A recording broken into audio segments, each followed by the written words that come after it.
السلام علیکم ګرانو دوستانو. د نړیوال جام له پای ته رسیدو سره نور لوبغاړي هم خپل استفا اعلانوي.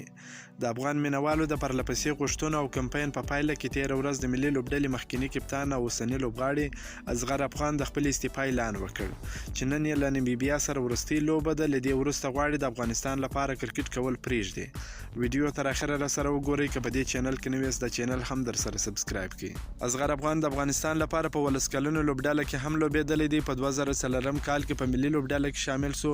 هغه بیا تر ننه پورې په ملي لوبډلې کې لوبغاړي او نږدې 2 کاله کپتاني هم وکړه. د کپتانۍ پر مهال افغان لوبډلې ته د منځني لیول ډېرو لوبډلو څخه لوبې وګټلې.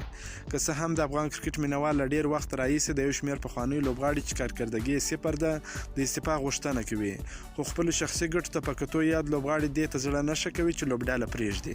د اصغر استفا د نورو هغو لوبغاړو لپاره هم لار پرانیسته چې اوس مهال په لوبډله بوج دي او خلک یې د لوبډلې څخه ژر تر ژره د ګوښه کېدو هیله کوي. د نړیوال جام په اوسني سکواډ کې حمید حسن، شهزاد محمدي، سمیع الله شینواري، دولت زدران او ګلبدین نایب هغه لوبغاړي دي چې ډېری د کرکټ مینوال د لرې کېدو غوښتونکي دي او باور یې دی چې دوی باید خپل ځای نور ځوانان لوبغاړو ته پرېږدي. د معلوماتو له مخې چې د نړیوال جام له پای ته رسېدو سره به څو نور لوبغاړي چې لا شمېر او نومونه نه دي مشخص شوي له نړیوال کرکټ سره مخه وکړي او د همدې اوسني نړیوال جام سیالۍ به یې وروستۍ وي.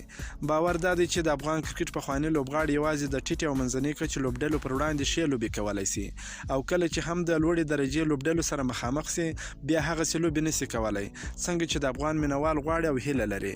که مو دا ویډیو خوښه سوې ویډیو در سره لایک کړئ. که په دې چینل کې نوی یاست د چینل هم در سره سبسکرایب کړئ. د نور تازه معلوماتو لپاره هم زموږ سره اوسئ. تر بلې ویډیو پورې د الله په امان.